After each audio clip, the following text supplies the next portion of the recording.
stocks started the session moderately higher, with investor sentiment boosted by gains overnight on most Asian bourses ahead of the second quarter earnings season kicking off on Wall Street on Friday.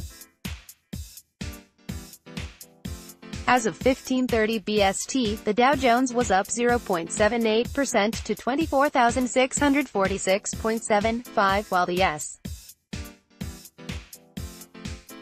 Global banking giant Citi and JP Morgan were scheduled to update shareholders on Thursday in what analysts said might turn out to be another bumper quarter for company earnings, although some observers were instead highlighting that the second quarter might mark the peak in earnings growth for the current cycle. According to the analyst consensus, in a research note sent to clients on the 3rd of July, strategists at Bank of America Merrill Lynch had told clients, "We forecast EPS will come in modestly better than analysts expect, 22% YOY, supported by very strong results from early reporters, positive though decelerating U.S. data surprises, better than expected U.S. GDP growth which is tracking 3.6% in 2Q versus 2.3% in 1Q, and strong ISM indices." Analysts are also still revising up estimates heading into earnings season. Typically they cut estimates by around 3% in the prior 3 months. Sales growth is expected to remain healthy at 8% YOY, similar to in 1Q.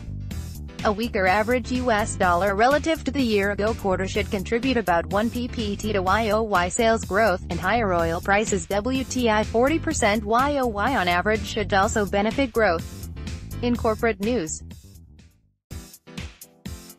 Tesla gained 0.85% in early trading after it hiked the price on its Model S sedan and Model X SUV by 20% in the wake of the country's recently enacted counter-tariffs.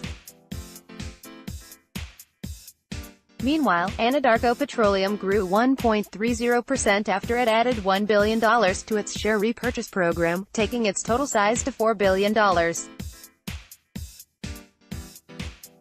Groupon shares surged 11% after a report that it could be seeking a buyer, and Baidu stocks gained 2.97% as KeyBank and Credit Suisse turned bullish.